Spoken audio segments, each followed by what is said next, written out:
Something quietly shattered last week that the major networks have barely touched, and if you missed it, you missed one of the most consequential repositioning moves in the Middle East since the fall of the Ottoman Empire.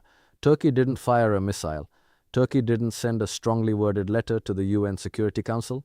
Turkey simply moved, with the kind of deliberate surgical confidence that only comes from years of patient preparation, and in doing so, it effectively severed one of Russia's most prized geopolitical lifelines in a region Moscow has bled for, spent for, and staked enormous prestige upon: Syria.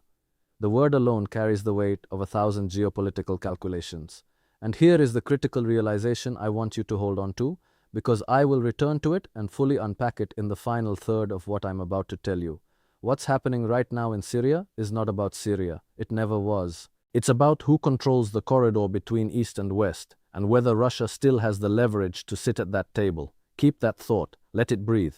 Because by the time we're done, you'll see the entire Middle East chessboard with entirely different eyes. The surface reading of Turkey's latest moves, repositioning forces, deepening administrative ties with Syrian factions, accelerating the normalization track with the new Damascus government, sounds like routine regional diplomacy. That's exactly how it's being sold in the mainstream press. A handshake here, a memorandum there.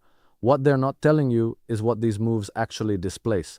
Every Turkish administrative footprint in northern and central Syria is a direct compression of the operational space that Russia spent years carving out through Khmeimim Air Base, through Tartus, through the Astana process, through Lavrov's marathon shuttle diplomacy.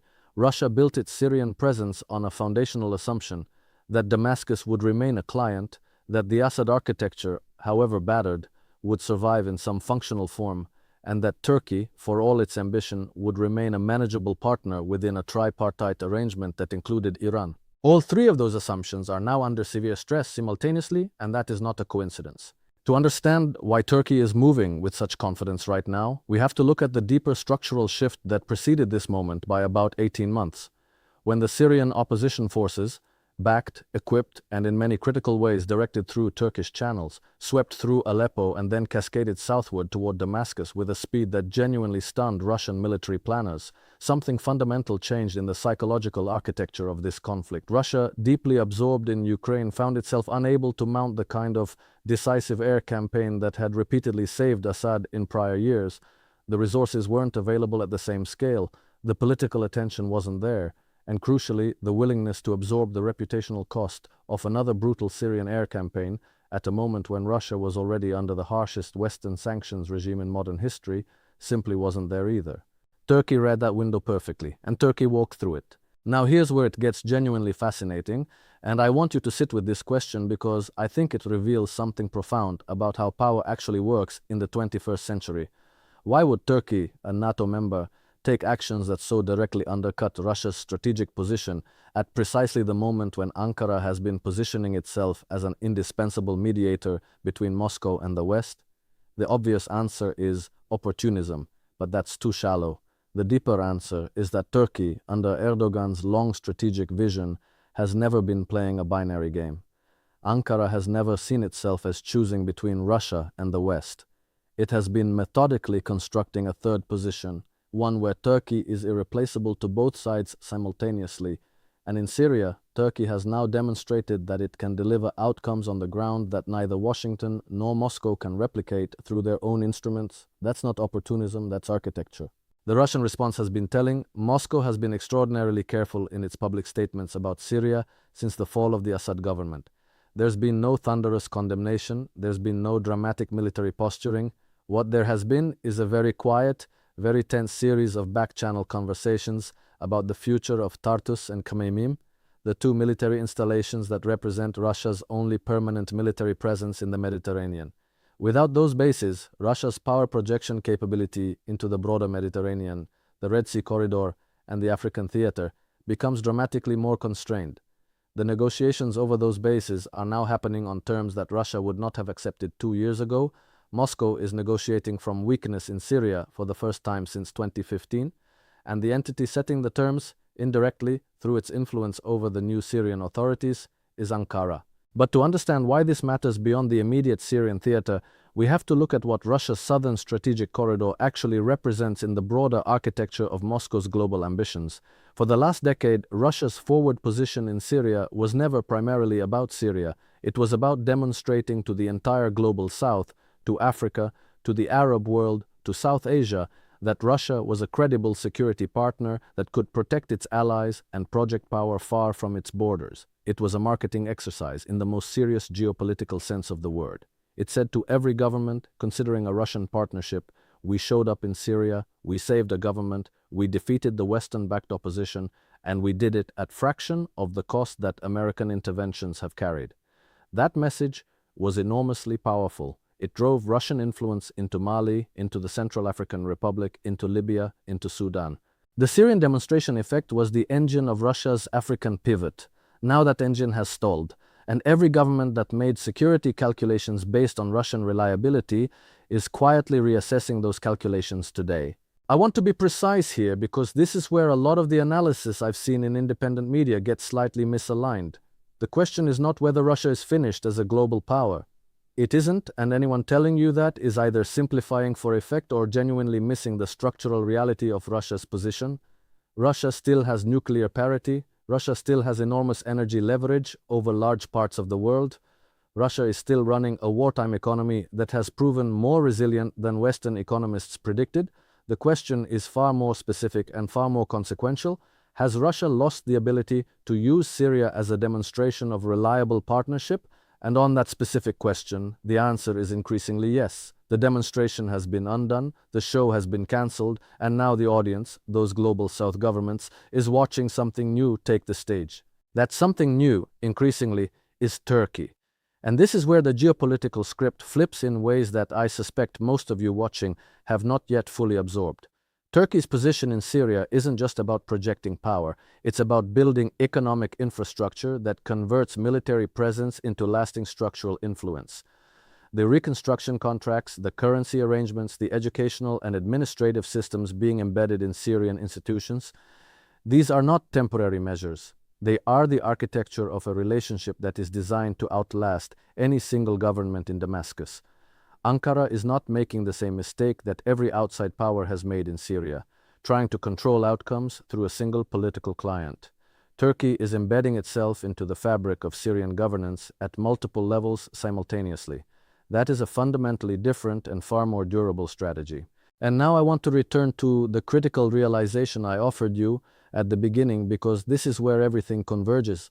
I told you that what's happening in Syria is not about Syria. Here is what it's actually about. The corridor between the Black Sea, the Eastern Mediterranean, and the Persian Gulf has been the contested spine of Eurasian power politics for centuries. Every empire that has sought to project power across Eurasia, Ottoman, British, Soviet, American, has understood that whoever controls this corridor controls the flow of energy, the movement of goods, and ultimately the leverage points of the global economic order.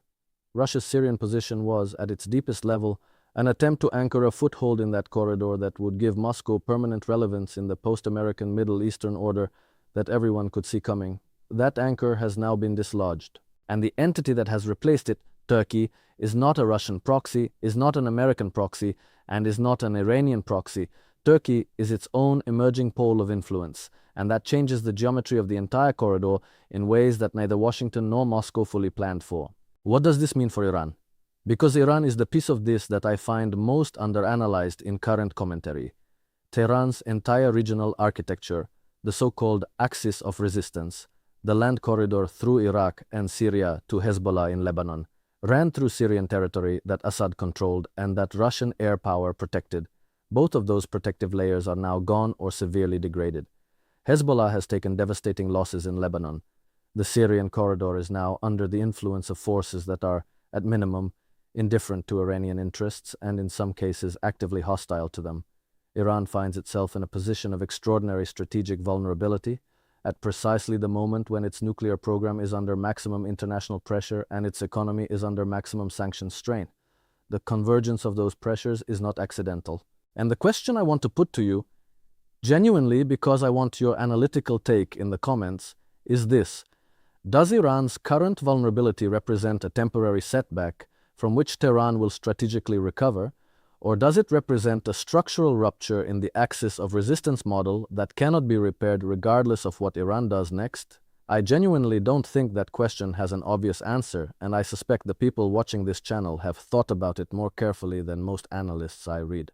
Here's another dimension that almost nobody is connecting publicly. The Turkey-Russia relationship, even as Turkey displaces Russian influence in Syria, has not collapsed. Trade between Turkey and Russia remains substantial. The Turk Stream pipeline, which carries Russian gas through Turkish territory to European markets, continues to operate. Erdogan and Putin continue to speak. On the surface, this looks like contradiction. How can Turkey be undermining Russia in Syria while simultaneously maintaining deep economic ties with Moscow? But this is actually the most sophisticated expression of Turkey's strategic doctrine. Ankara has learned, perhaps better than any other middle power in the world, how to extract maximum value from geopolitical ambiguity. Turkey maintains enough economic interdependence with Russia to deter Moscow from taking retaliatory measures, while simultaneously advancing on the ground in ways that serve Turkish national interests regardless of Russian preferences. It's a masterclass in what I would call asymmetric partnership. A relationship where both sides need each other enough to stay at the table, but where one side is consistently extracting more strategic value from the arrangement than the other. The United States is watching all of this with a mixture of satisfaction and unease that it's not expressing publicly. Satisfaction because anything that degrades Russian influence and compresses Moscow's operational space serves the broad objectives of American strategy in the region. Unease because Turkey's expanding influence in Syria does not translate into American influence. The Syrian factions that Turkey supports are not pro-American in any straightforward sense. They have their own agendas, their own ideological frameworks, and their own vision of Syrian sovereignty that doesn't include a significant American footprint. Washington has been trying to maintain a residual presence in northeastern Syria through its partnership with the Kurdish SDF forces, but that arrangement has always been fundamentally incompatible with Turkish strategic objectives. Something eventually gives in that contradiction.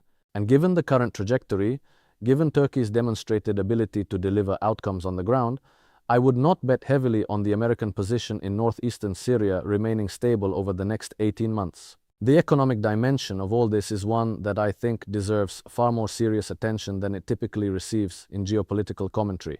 Syria's reconstruction, whenever it genuinely begins, represents one of the largest economic opportunities in the Middle East in a generation. Pre-war Syria was not a wealthy country in absolute terms, but its strategic position and its demographic and intellectual capital gave it enormous potential. The country's infrastructure, its agricultural base, its urban fabric, all of it needs rebuilding at a scale that will require hundreds of billions of dollars over a decade or more. Whoever controls the contracting relationships, the financial flows, and the institutional frameworks for that reconstruction will have an economic presence in Syria that no military footprint can match for durability. Turkey understands this. Gulf states understand this. China, watching quietly from the background, understands this. The reconstruction of Syria is going to be one of the defining economic competitions of the next decade in the broader Middle East, and the starting positions are being established right now, in real time, through exactly the kinds of political and administrative moves that look like routine diplomacy on the surface. Let me leave you with something that I think cuts to the deepest level of what we're actually watching. There's a transition happening in global power dynamics that transcends any single conflict or any single country. The post-Cold War assumption that American primacy was essentially permanent, that the rules-based international order would gradually expand to encompass all significant actors, that military and economic power would ultimately converge in a single Western-led system. That assumption is being empirically falsified in real time, not by a single dramatic rupture, but by 1,000 smaller shifts accumulating into a new pattern. Turkey's move in Syria is one of those shifts. Russia's inability to protect its Syrian position is one of those shifts. Iran's strategic vulnerability is one of those shifts. The fact that China is present in the background of all of this, not militarily but economically and diplomatically, is one of those shifts. None of these shifts, taken individually, rewrites the global order. But taken together, they describe a world that is genuinely multipolar in ways that the map of 10 years ago did not reflect. And so I ask you this, and I mean it as a serious analytical question, not a rhetorical one. In a genuinely multipolar world where Turkey can simultaneously maintain partnerships with Russia, with NATO, and with Gulf states while advancing its own independent strategic agenda, where middle powers have the freedom of maneuver that was simply unavailable during the Cold War or the unipolar moment. Who actually benefits? Is multipolarity a more stable world, or is it a more dangerous one? Because the historical evidence on that question is genuinely mixed, and I think the honest answer depends enormously on whether the emerging poles develop the diplomatic infrastructure to manage their competition.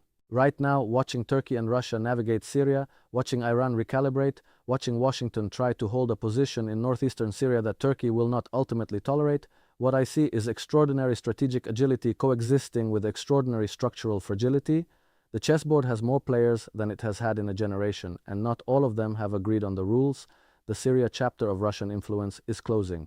That much seems clear from the evidence. What replaces it is the question that will define the Middle East for the next generation, and the answer, I suspect, will surprise everyone, including Ankara.